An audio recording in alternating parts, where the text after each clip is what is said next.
She's in there. She not in there yet. Yes, it is. She right here. No, I'm not. I'm right there. You can't wait till she right there? Yeah. No. I don't know what just happened. I don't even know if it like kept my recording, but I'm currently 36 weeks in 1 day. I was just saying how I'm completely ready to have this baby. I'm tired of the acid reflux. I'm tired of the cramps, the pain, the having to use the bathroom every 10 minutes. I am completely over it. And I went to the doctor on Monday. Today is Thursday. I was 4 to 5 centimeters dilated and 50% effaced. So like my cervix has thinned that much. But y'all, when I say I'm tired, like I'm so exhausted. This baby is heavy. She's already about 6 pounds or more. I'm ready. Let's get this show on the road. Alright, what's up y'all? Welcome back to That's So Jazz. So I want to go ahead and finish the story, but this story is going to lead into my labor and how everything went with my labor. If you're new to this channel, I'm Jasmine, and as I said before, this channel is a lifestyle and also my experience and things I go through as a mom, and now a mom of a child with disability.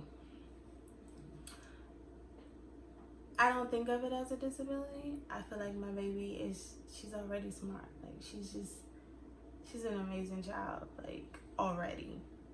She's only a month and going on 2 months, and she already holds her head up. She can roll on her side. Like, she's a genius. But okay, y'all will see more about my baby, but this is gonna be about my labor. We went to the hospital and the nurses was like, no, you cannot have this baby. You're at 35 weeks. She's premature. You know, she may have to go to the NICU. You may have to go to the NICU. She may have to go to the NICU. We don't want that. We don't want you to have this baby this early. My doctor's like, no, Jasmine, just wait. And I'm like, I am over this.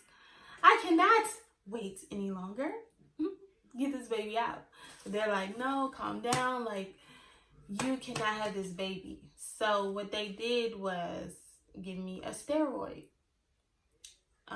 to develop her lungs just in case they cannot stop my labor. And then they gave me something to stop my labor. So in my mind, I'm like, whatever they give me, I'm having this baby tonight. 35 weeks, this baby coming out. So needless to say, I was very depressed because she was not coming out. No. My contraction stopped. I was in the hospital for like a day and a half because when you take the shot to develop your baby's lungs, you have to take 2 shots 24 hours apart. So maybe I was in there for 2 days. But I was just like, every 5 minutes, nurses coming in, checking on me. I was stuck to the bed. Oh, and I got an epidural because I thought I was going to have the baby. And I did not have the baby. So I was completely numb and wasn't going into labor. So I didn't like that feeling. I didn't like feeling numb and can't move my body. And I'm not even going into labor. So needless to say, I ended up going home because I was not in labor. So I was really blown about that. So then the contractions did not stop. They did not stop. They continued. The next week, I went in Thursday at 35 weeks. So 35 weeks on 36 weeks, the next Thursday, I was having contractions strong.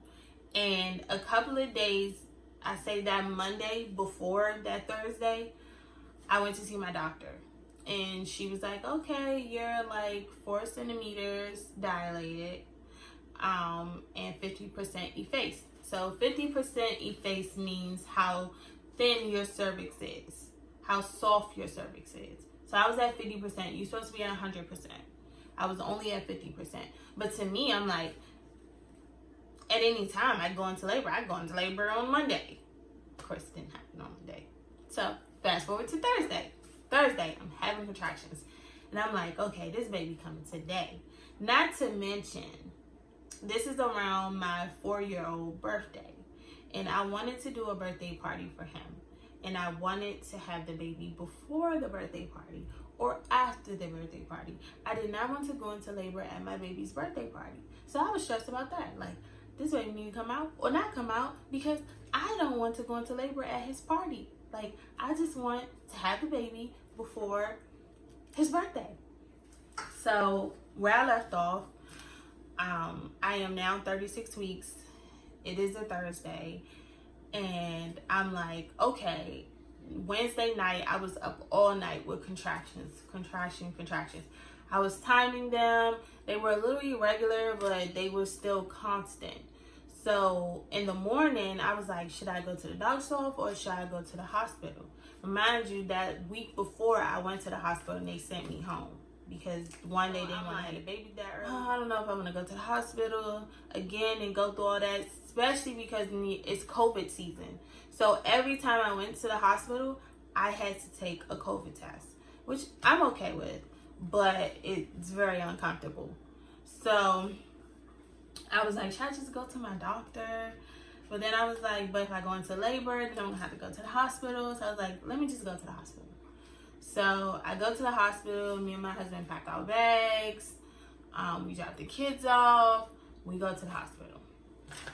I get there and they're like, yeah, you're still 4 centimeters. You're at 50% of base. I don't know what to tell you. So my doctor tells the nurse, well, have her walk for like 2 hours.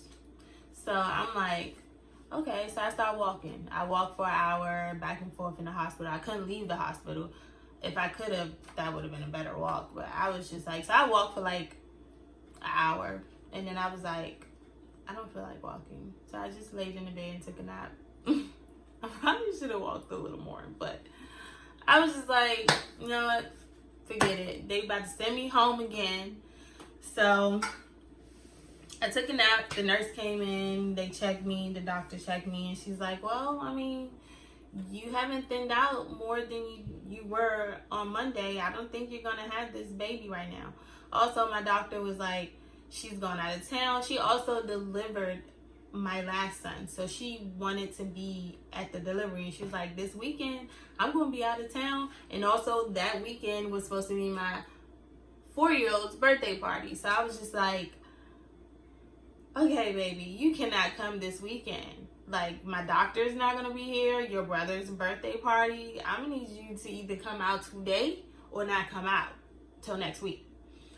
So she was like, well, you're not dilated. So now I'm crying again. I don't know. I'm just extra emotional. But I started crying again. And I'm like, I don't want to go home pregnant.